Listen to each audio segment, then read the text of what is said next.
Jaya Radha Madhava Kunja Bihari.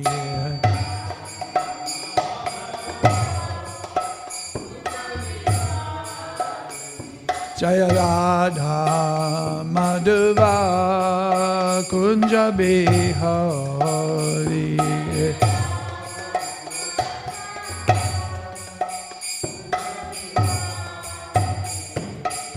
Gopi Jana Vallabha Girivardhari.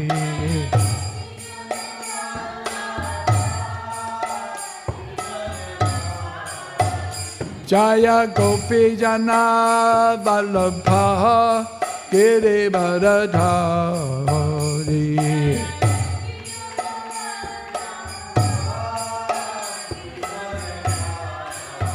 Yasoda Nandana Prajajana Randana.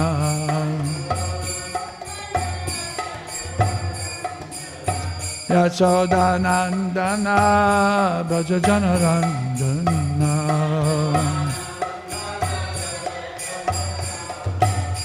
Jamuna Tira Vanachari.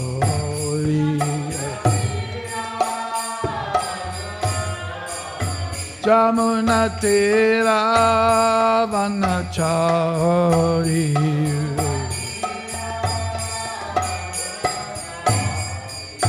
Jaya Radha Madhava Kunja Bihari.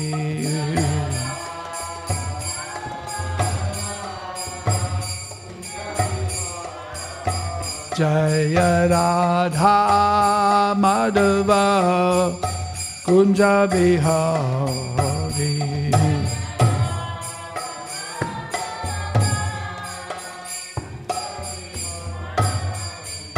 Gopi Jana Vallabha Girivardhari.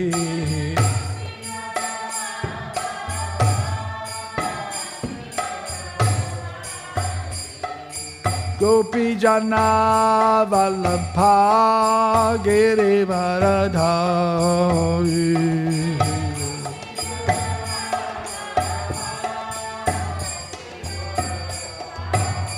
Yasoda Nandana Brajajana Ranjana.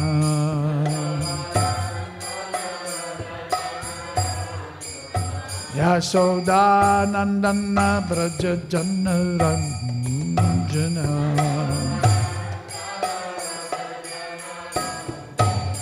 Jamuna Tira Vanachari.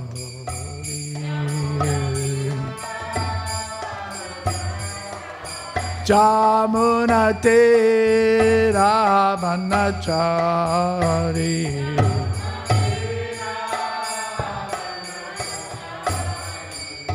Jaya Radha Madhava Kunja Bihari.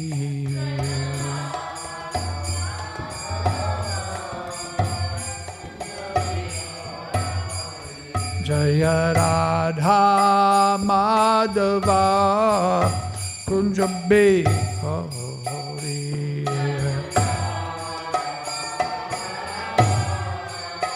Kunja Bihari.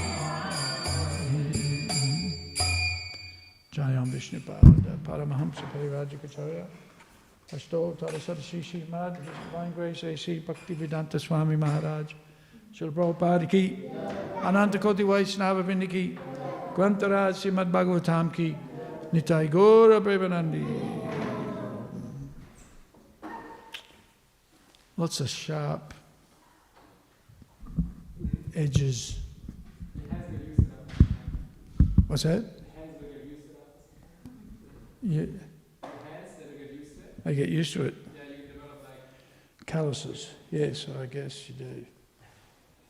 Om Namo Bhagavate Vasudevaya.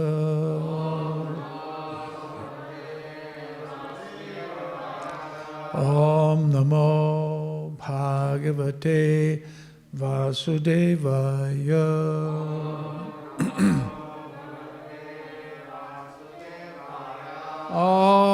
Namo Bhagavate Vasudevaya.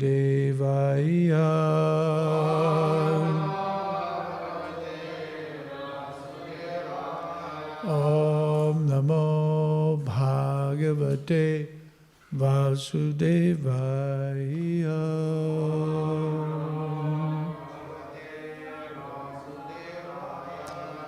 We're reading from Śrīmad Bhāgavatam, Canto 5, Chapter 10. Maharaj Rahugana meets Jad Bharata.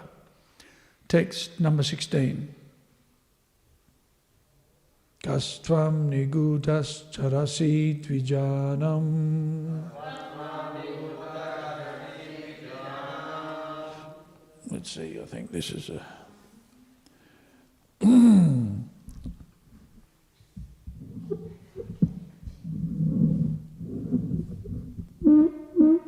Kastvam nigudhas charasi dvijanam.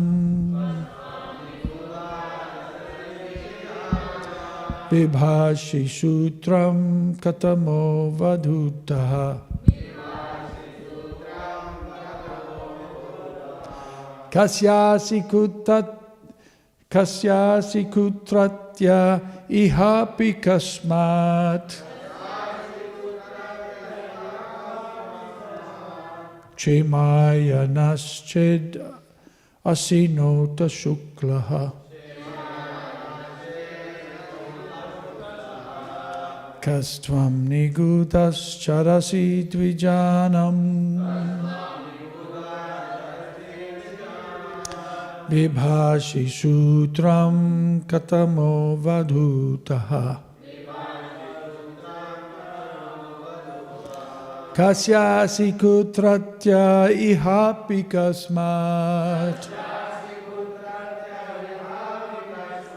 Chemaya nasched asinota shuklaha.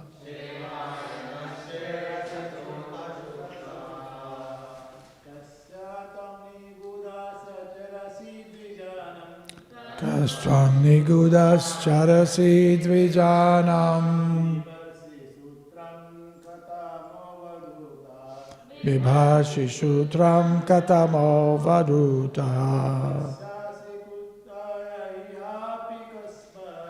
Kasyasi kutratya ihapi kasmat. Chemaya nasched asinota suklaha.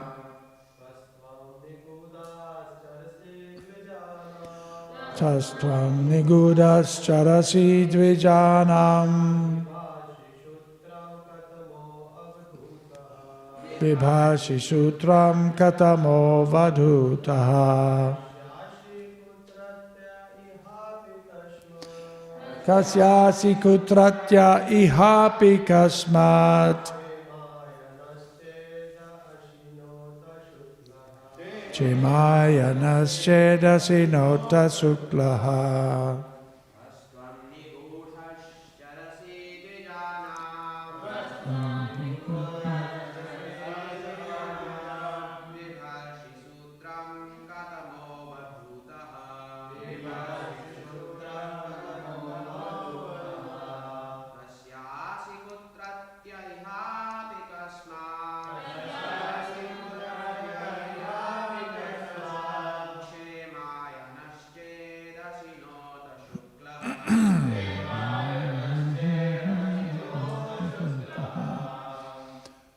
Ladies?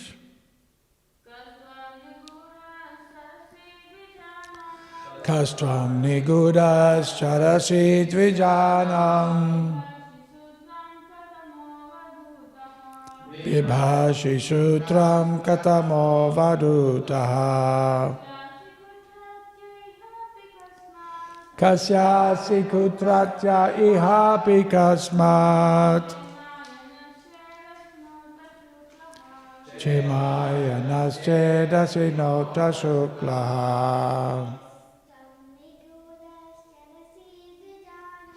Kastvam nigudhas charasi dvijanam. Vibhashi vatram katamo vadhutaha. Trasyasi kutratya ihapi kasmat.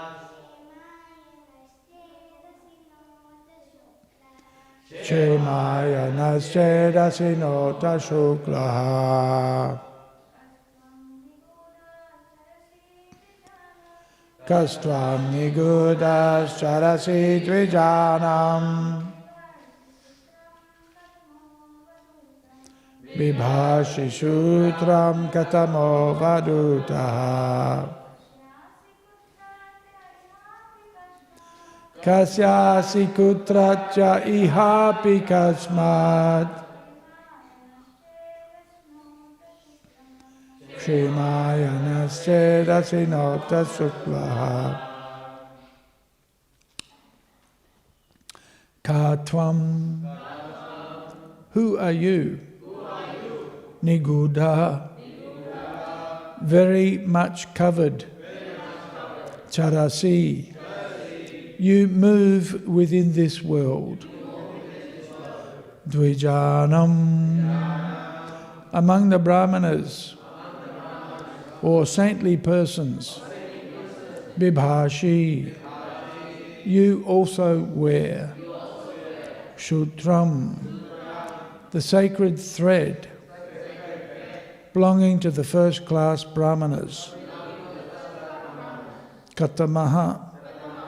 Which avadutaha, highly elevated persons. Kasya asi. Whose are you? Whose disciple or son are you? Kutratyaha. From where? Iha api. Here in this place. Kasmat. For what purpose? Chemaya. For the benefit. Naha. Of us. Chet. If. Asi. You are. Na uta. Or not. Shuklaha. The personality of the pure mode of goodness. Kapiladev.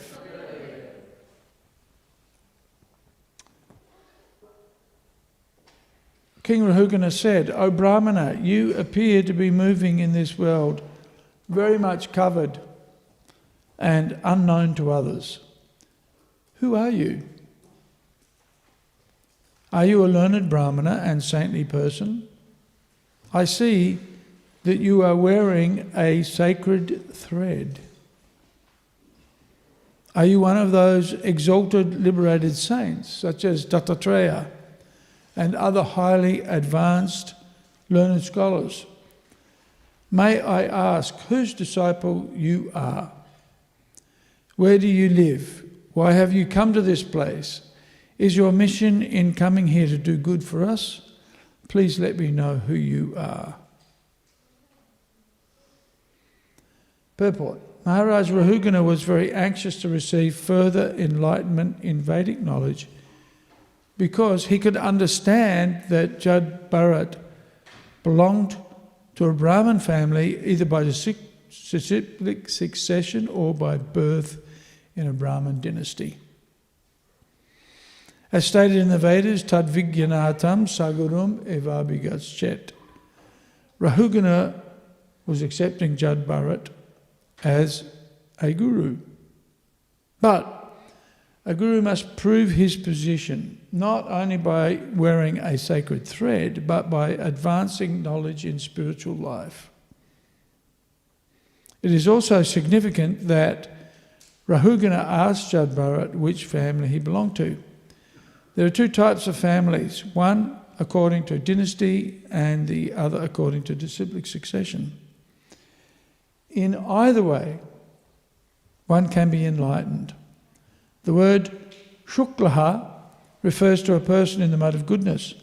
If one wants to receive spiritual knowledge, he must approach a bona fide Brahmana guru, either in the disciplic succession or in a family of learned Brahmanas.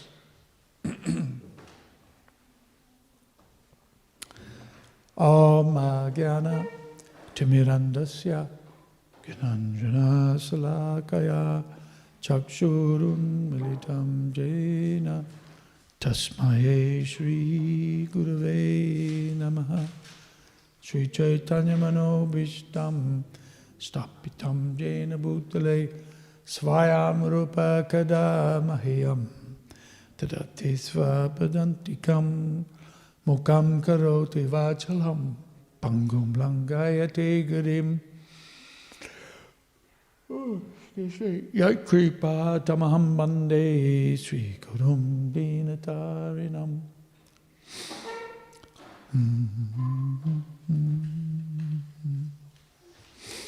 So,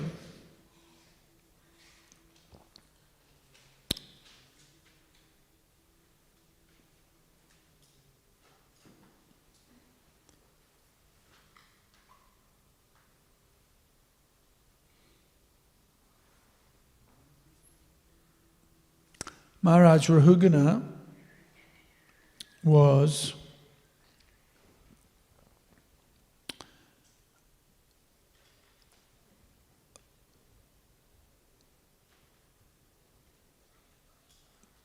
well trained.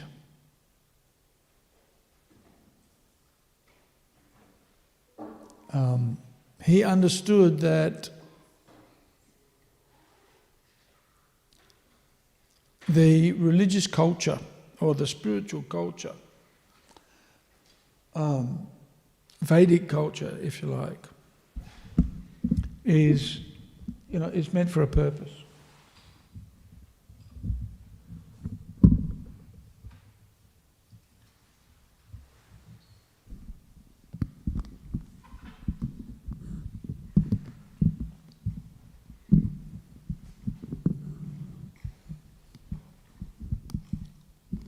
And he didn't want to offend Jad Bharat because he understood the consequences of being offensive to the Brahmanas or the saintly persons. And he knew that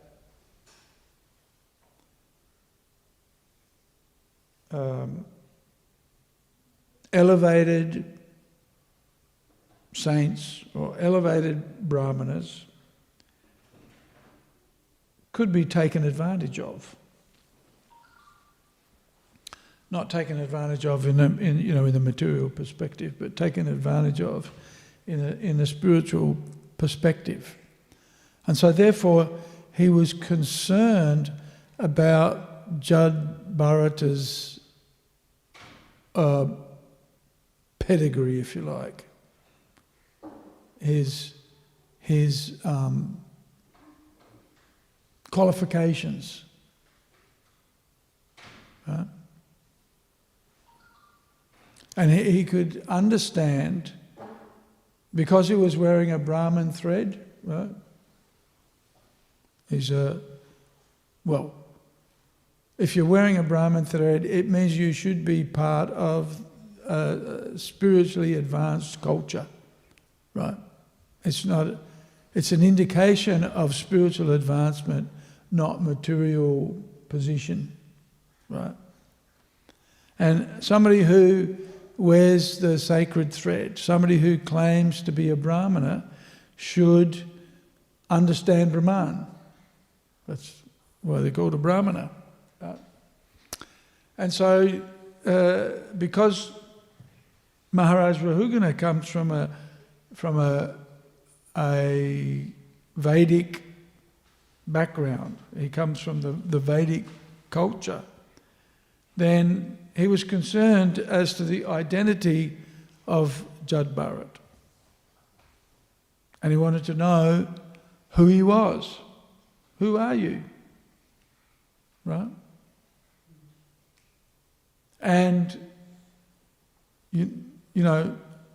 because he's concerned about his spiritual advancement, and that the opportunity to make spiritual progress was present, or potentially present, then he wanted to know about he wanted to understand the qualifications of Jad Bharat. Right? You know, just because somebody's wearing a Brahmin thread doesn't mean that they're necessarily spiritually advanced. Right? Doesn't necessarily. When we first went to India, we ended up in Mahabalipuram at the Silver Sands Resort, right? And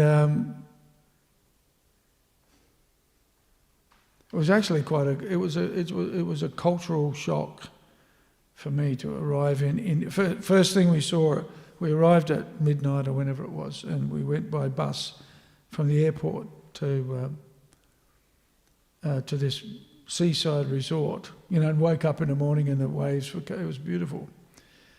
And we had breakfast in this kind of shack, I guess it would have been. And they put on this performance. They had entertainers there, right, who had these kind of like horse costumes. They dressed up like a horse, banging drums and carrying on. And then and one guy's swallowing rocks. You know? It's like, well, what's going on here?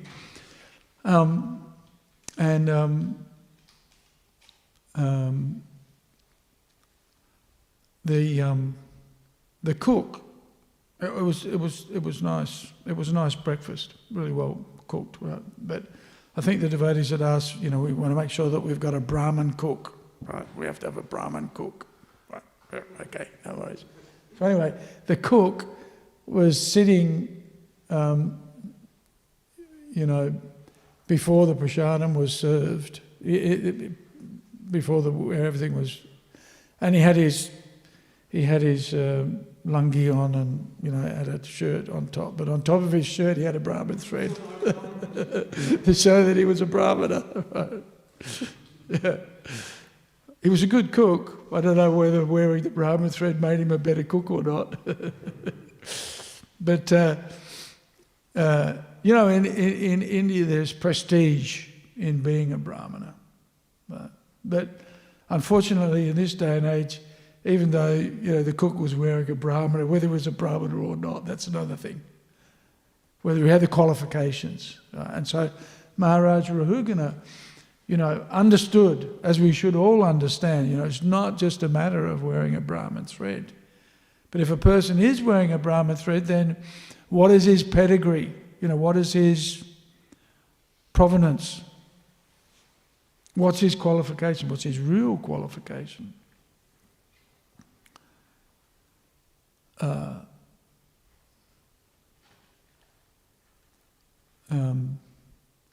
Who is, and he's asking her, what is your family?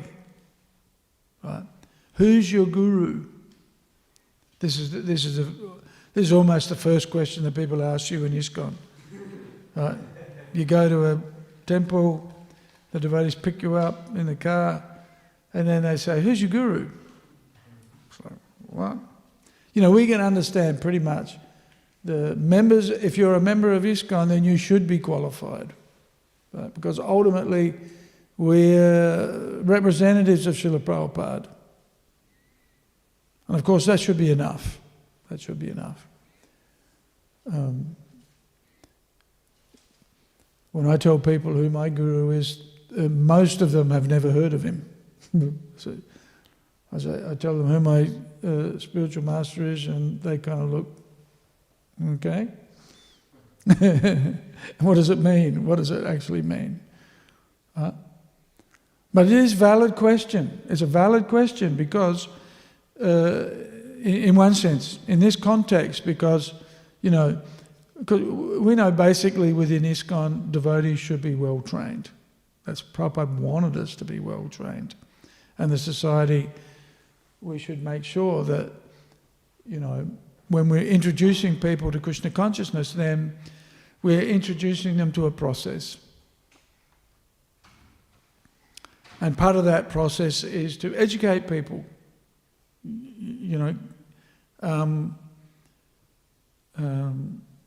The real purpose of our lives and our existence is to give people gyan, right? To give people knowledge. But not just any knowledge, it should be divya gyan, transcendental knowledge. That's really what our business is. And why book distribution is so important. Why Srila Prabhupada put so much effort into translating books, following in the footsteps or following the instructions of Chaitanya Mahaprabhu. And this is why Rupa Goswami is our leader, why we're Rupanugas, why we're followers of Rupa Goswami, because Rupa Goswami and the Goswamis of Vrindavan spent time translating books or writing books for the purpose of distributing transcendental knowledge. Right? Why Srila Prabhupada translated the Bhagavad Gita, why he translated the Bhagavatam, Chaitanya Charitamrita, and the books of Rupa Goswami, specifically the Bhakti Rasamrita Sindhu and the Upadeshamrita, is so that people, devotees, us, will be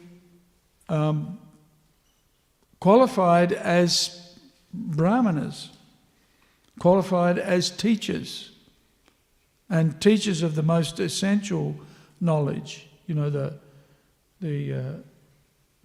most essential knowledge, the cream of Vedic literature, right?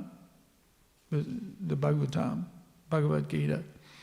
This is the Vedasa, right? The essence of Vedic knowledge. Is basically in this literature. And it's our business to give that knowledge. But not only just gyan, but also the measure of advancement is in giving vigyan, realized knowledge. It's okay to be it's one thing to, say, learn all the slokas of the Bhagavad Gita. Right?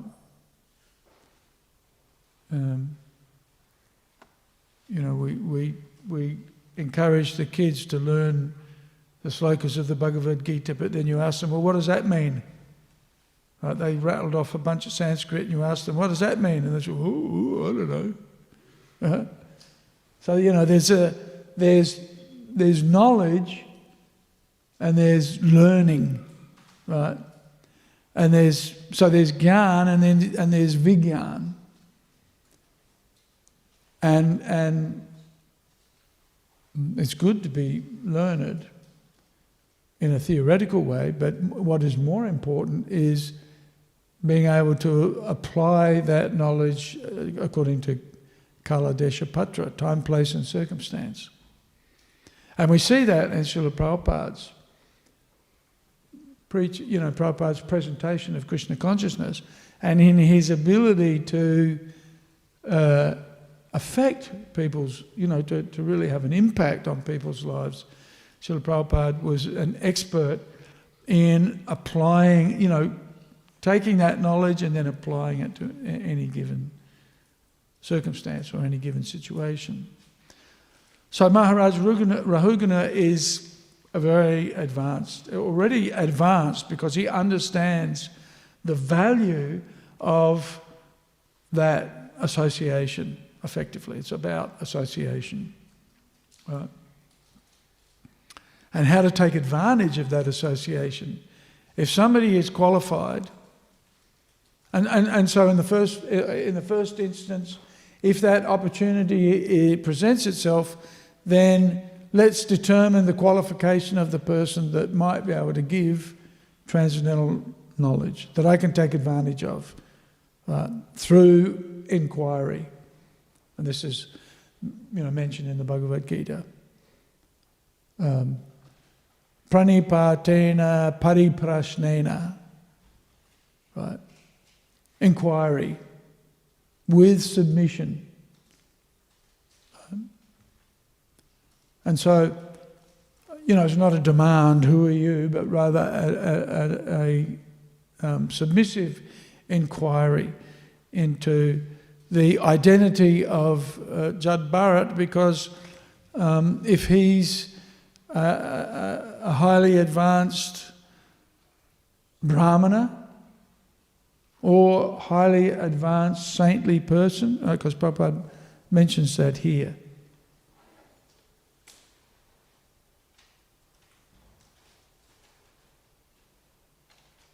You move within this world, charasi dvijanam. And Prabhupada translates dvijanam as among the Brahmanas or saintly persons. Right? So a Brahmana should be a saintly person. Or a saintly person will automatically be a Brahmana.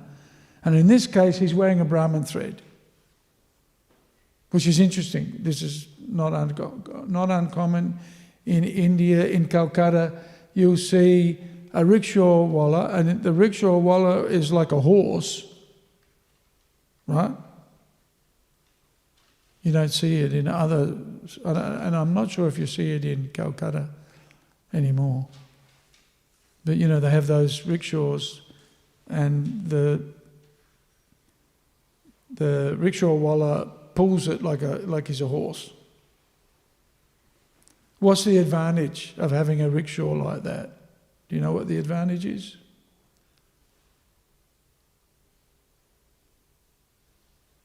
Any of you been here to anybody here been to Calcutta? Priya, what's?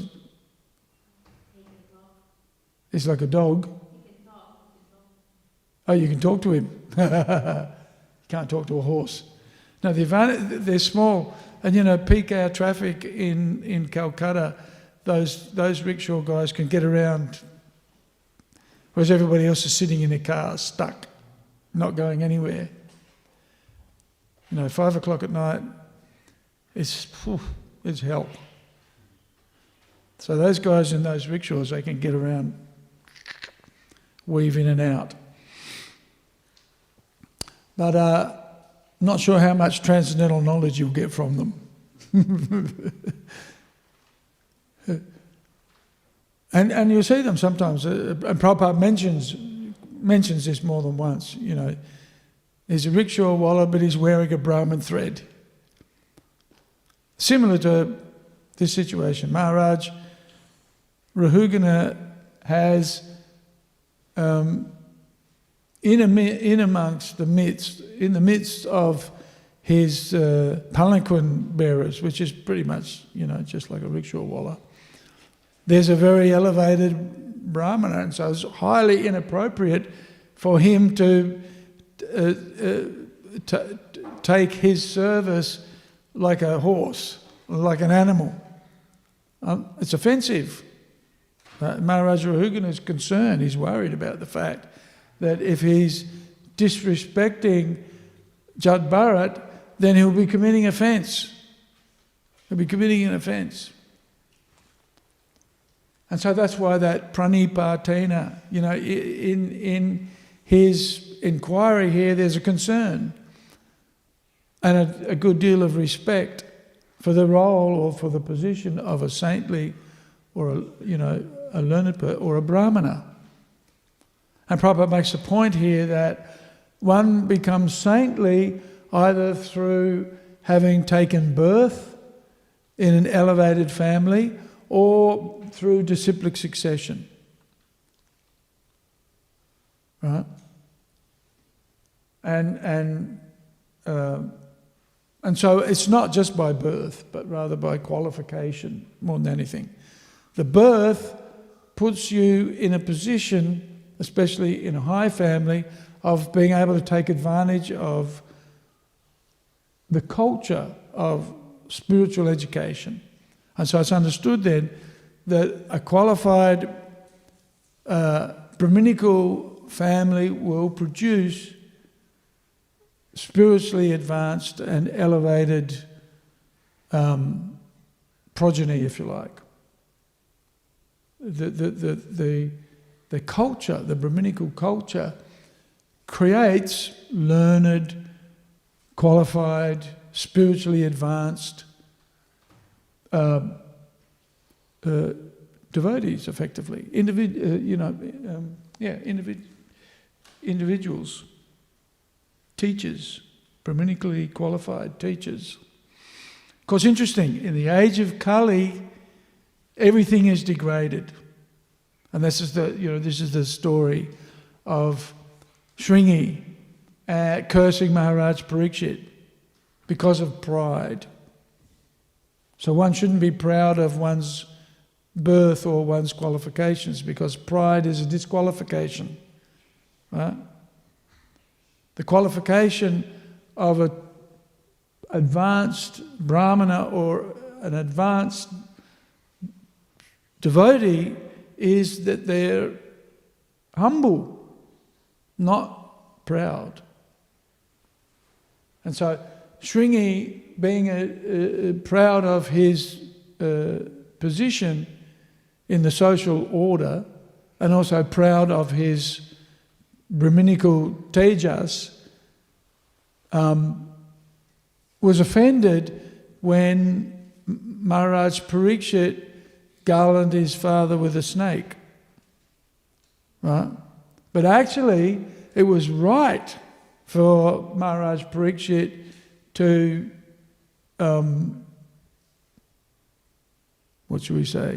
chastise, if you like, the Brahmana, because he didn't greet him properly. Right? And we can see that from the Shringi's cursing of Maharaj Parikshit and the things that he said about him. There was that mood of pride that disqualified him as a spiritually advanced person. Shouldn't look down on the Kshatriyas in that fashion, thinking that you're superior. When Srila Prabhupada was explaining the 4 orders of the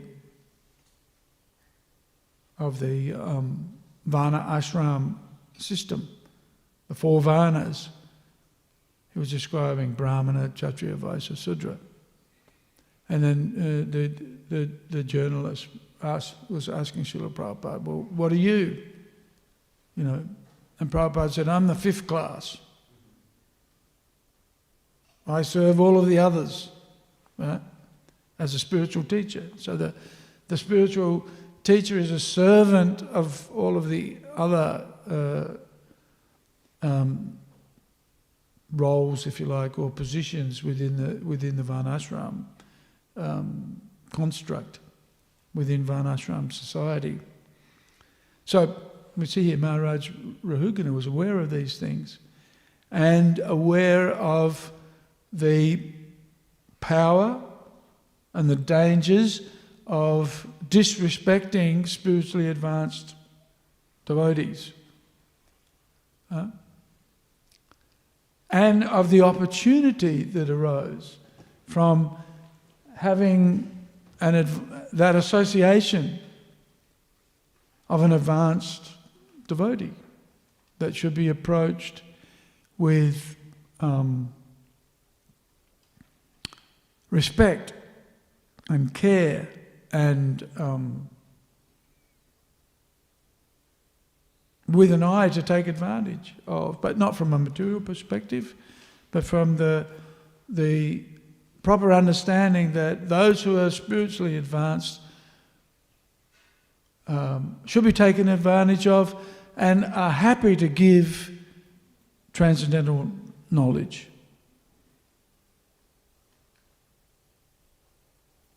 And so he's asking him, who are you? Are you, and we see here, whose disciple are you? Where do you live? Why have you come here? Are you here to benefit us all? Let me know who you are. And even he was asking him,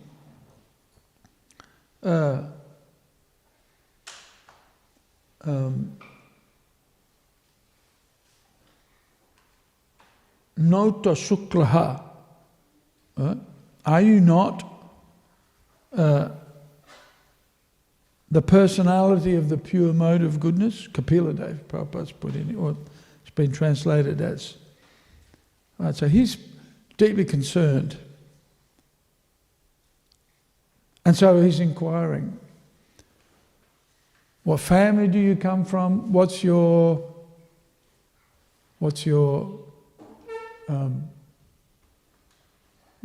spiritual line, if you like? And so therefore he's asking, who's your guru? This is, you know, for those of us who are within ISKCON, that's not so, it's pretty obvious what our line is. Right? So there's no rule. Although we have to be careful, you know, we do need to, devotees will say they're a follower of a guru, Prabhupada or whoever, but then if we analyse their behaviour, then we can see that they're not following. Right, so that's an issue or a problem. So it is appropriate in you know, in the Bhaktivedanta Thakur's era, in this day and age, it doesn't matter so much. It's not such an issue. But in previous times, if you were to speak, then your qualifications need to be stated, so people could determine, well, should we be listening to this person or not? Right? So, you know, this pedigree is important because that indicates then whether a person should be listened to or not. If a person says that he's a disciple of, I won't mention any names, but, you know, some bogey yogi, right? Then we're not going to like, whoa, okay, rightio, we won't listen to this fellow because he's a Mayavadi, or he's just a sense gratifier in the name of, you know, wearing a saffron sense gratifier. Right? You know, sometimes in India you'll see a sannyasi family, right? The guru is wearing saffron, and so are his 4 wives. Have you seen that? In Delhi you'll see it. In the south too? Everywhere. Yeah.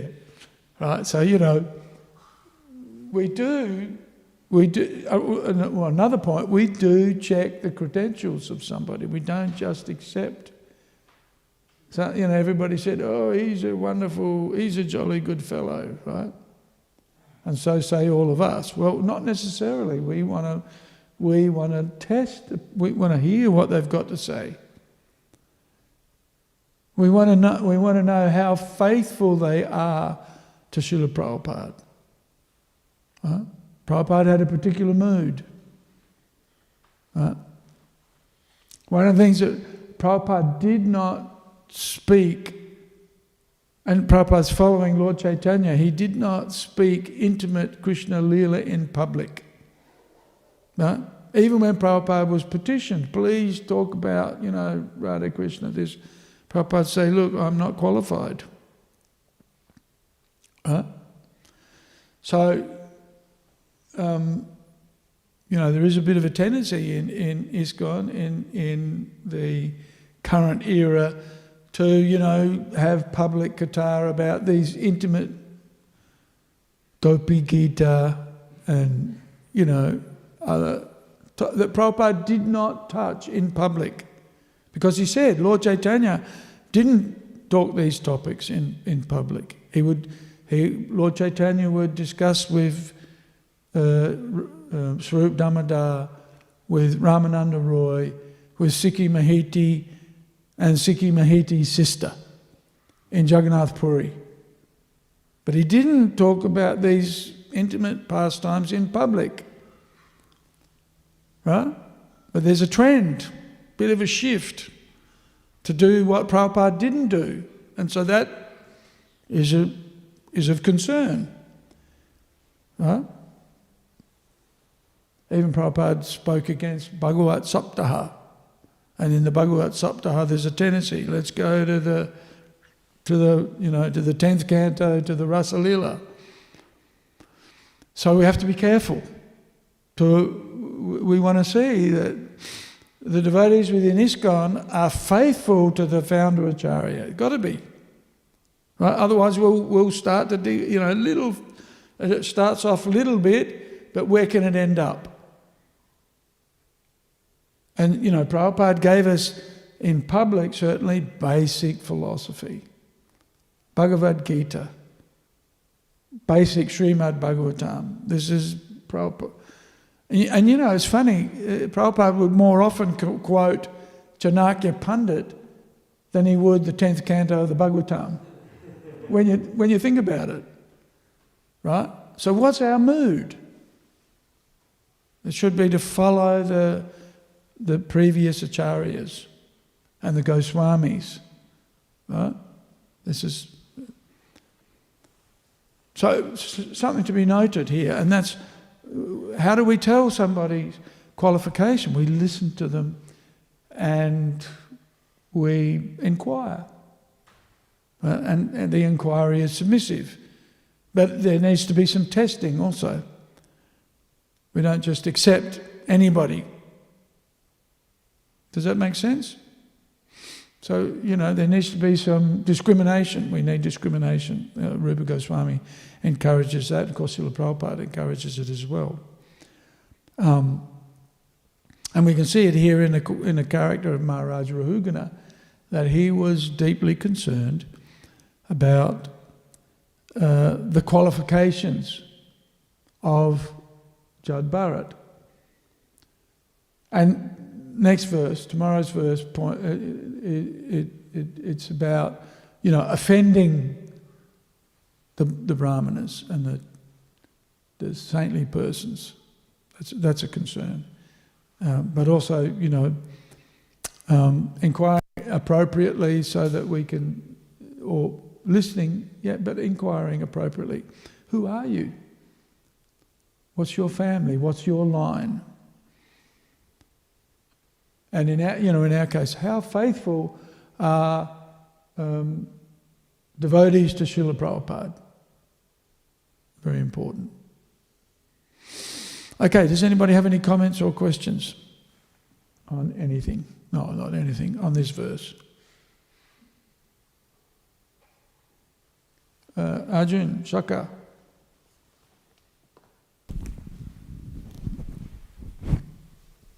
We speak in many lectures about Shringi's reaction when his father was insulted, and of course it's not correct. We all know. Yeah. But we also hear that if you are offended individually, then you can tolerate. But if some other devotee is offended, then you can react. So Shringi, from that point of view, he reacted because his exalted father was insulted, not him, and then he reacted. So he didn't tolerate the insult of another devotee or a great sage. So how?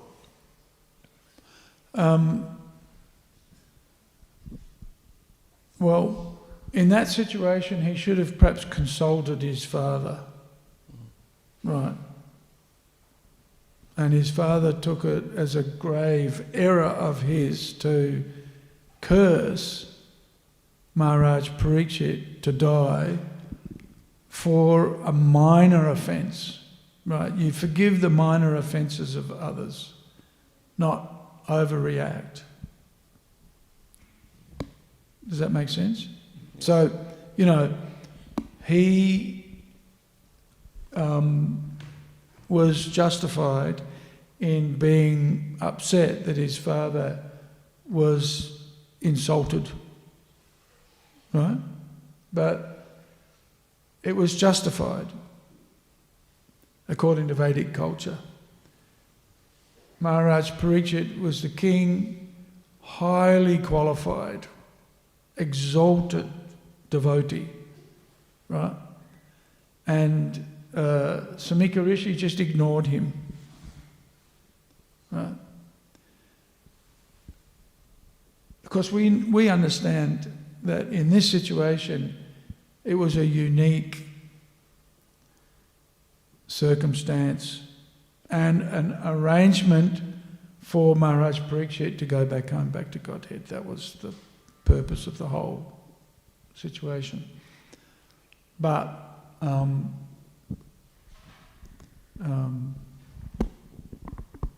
Samika Rishi understood, he could see it all within context, and he was upset with his son's response. It was overreaction. Overreaction. Yeah, sure, be upset, but curse him to die. That was disproportionate to the insult.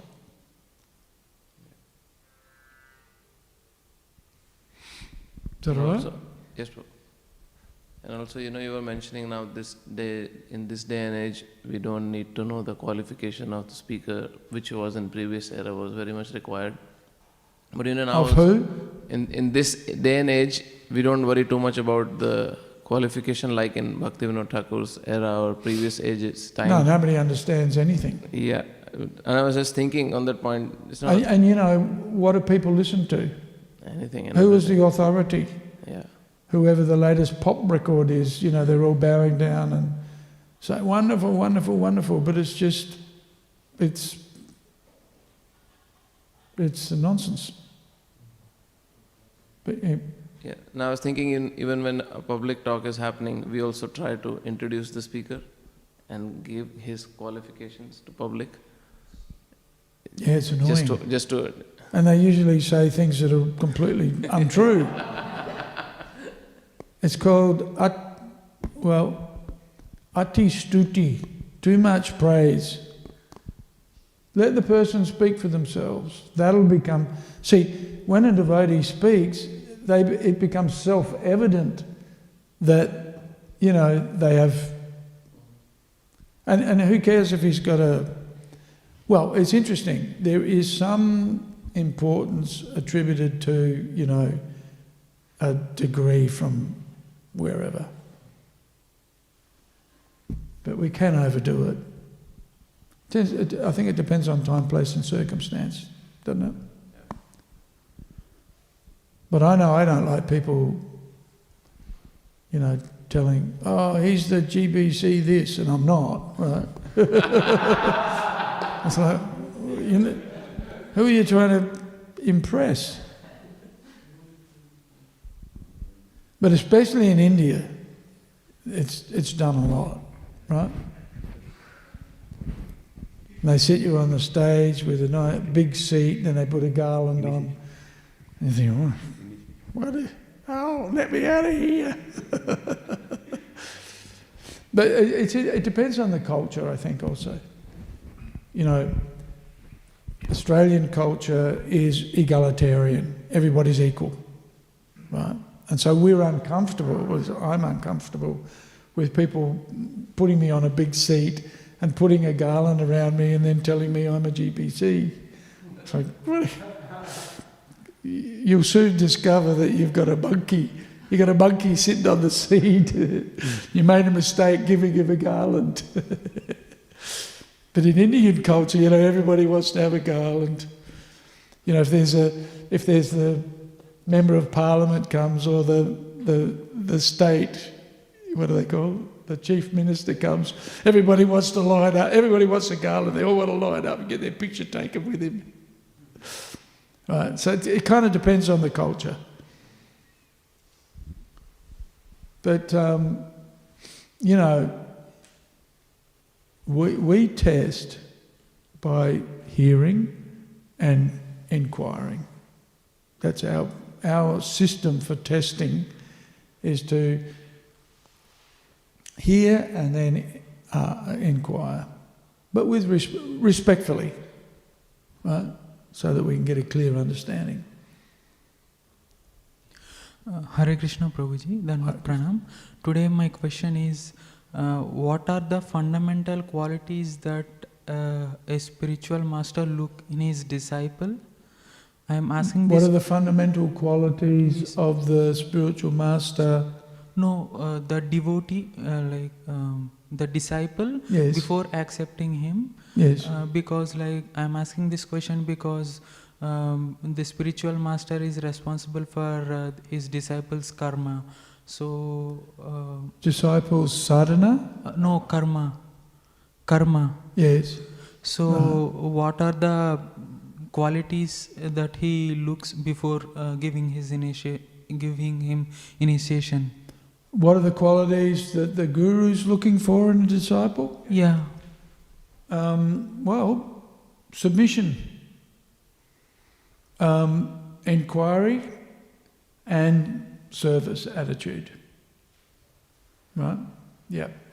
So, Srila Prabhupada, when he met Bhaktisiddhanta Saraswati Thakur, he showed these qualifications. And especially, he showed the capacity to hear, right?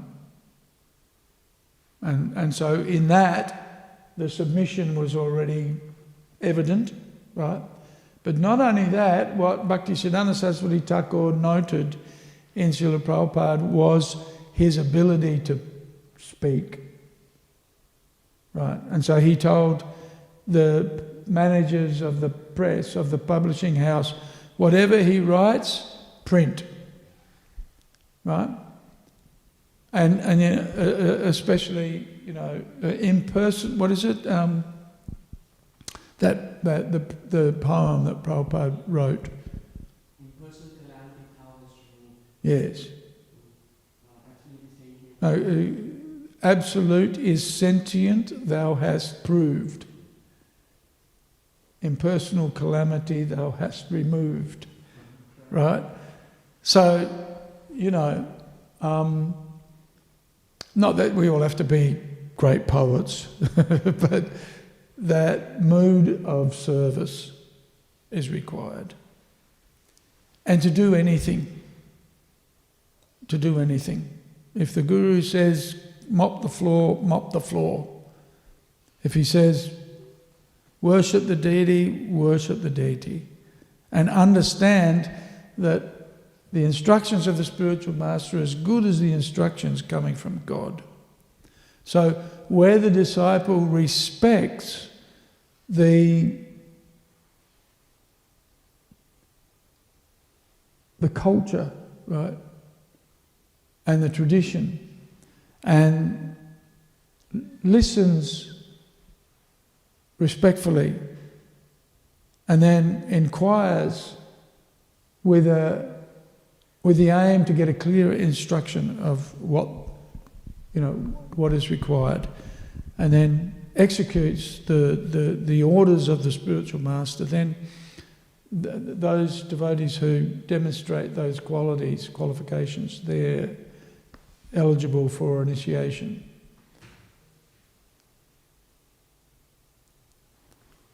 And that's how, if we're on book distribution, so for example, that's how we can determine whether a person is suitable for cultivation or not, by their inquiry. If their inquiry is challenging, right, then it's kind of like, whoa, take it easy. I remember one time I was flying to Los Angeles, and I got up to stretch my legs, and one fellow came up to me, I think he'd had a bit too much to drink, and he wanted to argue with me about Krishna. And I said, hey mate, take it easy, I'm not preaching to you, so don't you come and have an argument with me. Right? So we know, even though he's asking questions, the attitude is unfriendly. Don't waste your time. But if the person's submissive and their inquiry is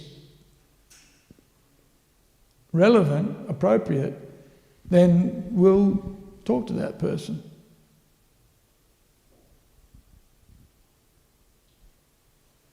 So it's, measuring the inquisitiveness and the submission, the humility. Although, on book distribution, sometimes you can find somebody who's inquisitive and humble, but then after half an hour's conversation, they tell you that Jesus loves you. It's like, ugh. And we know that already anyway. Yeah. Just a very quick comment to add to your point about prestige in the Brahmin thread. Yes. I read in a book by Srila Gauragovinda Swami Maharaj, and he mentioned Brahma Tattva na janeti Brahma Sutrena Garvita, that they do not understand the Brahma Tattva, but they're very proud about the Brahmin thread. That's right. And so it's not just about birth, especially in Kali Yuga. See, in this description of the pastime between Jad Bharat and Maharaj Rahugana, it was accepted that a qualified person may also be a Brahmin by birth, because that was the culture, right? But in this day and age, it may just be an indication that they're a bit proud, or potentially proud. Because the Brahma Tejas is lost in Kali Yuga. It's just a status, a position of status. Right? But that's not the purpose. Yeah.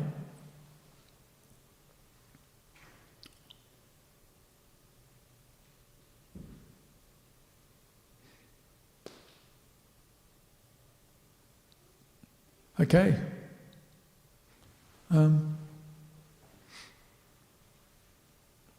Yesterday was Vamana Day's appearance day, wasn't it? Or was it today? Today. Yes. Today. Yeah, that's right. Okay.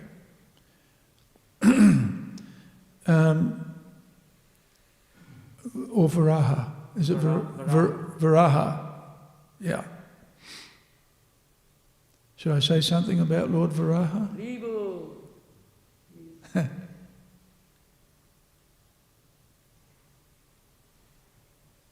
Well, it's quite funny, isn't it, that Jammakama Chame Divyam, right? Lord Varaha and even Vamanadev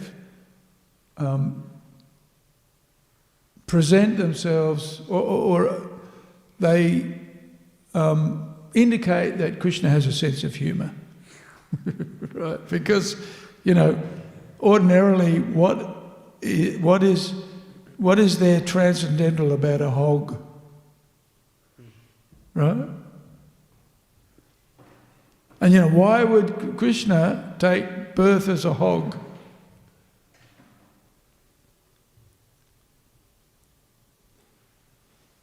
Who would want to take birth as a hog?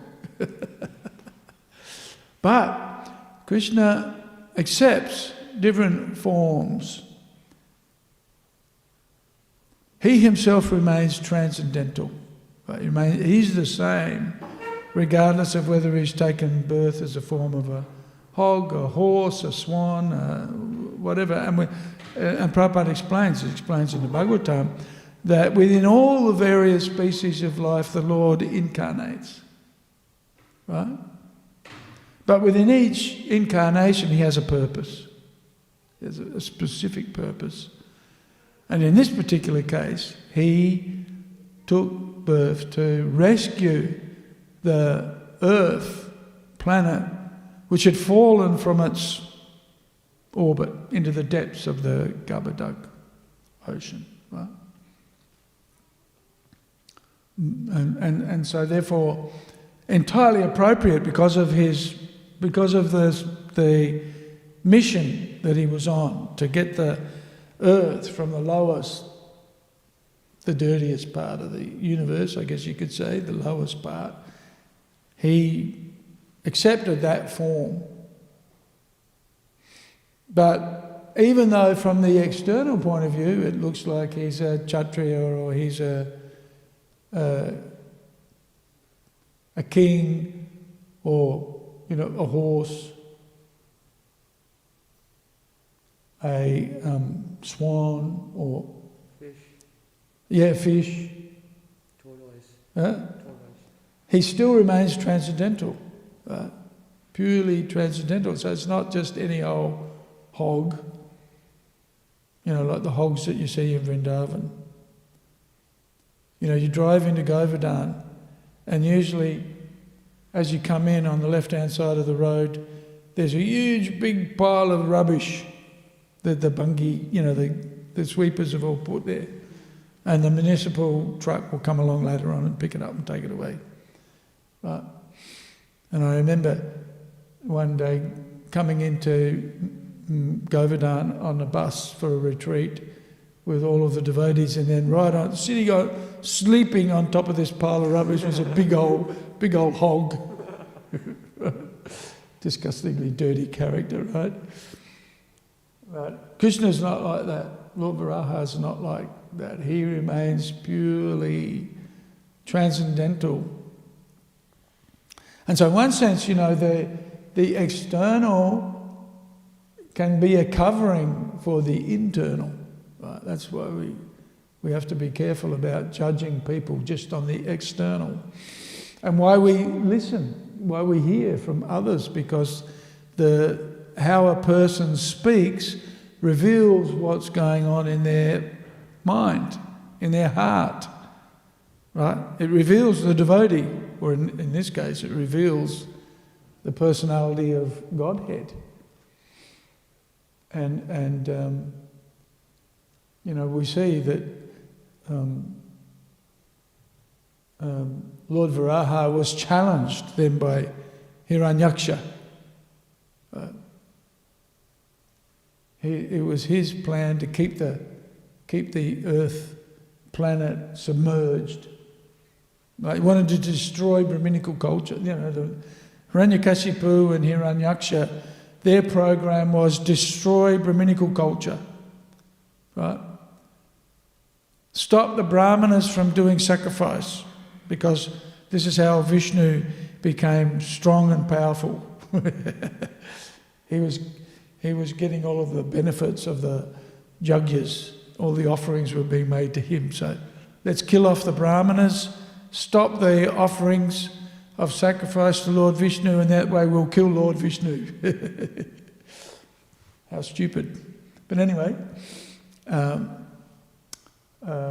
Varaha came to rescue the planet Earth, and in the process, Paritranaya sadhunam vinasaya chatuskritam, kill Hiranyaksha in a brilliant display of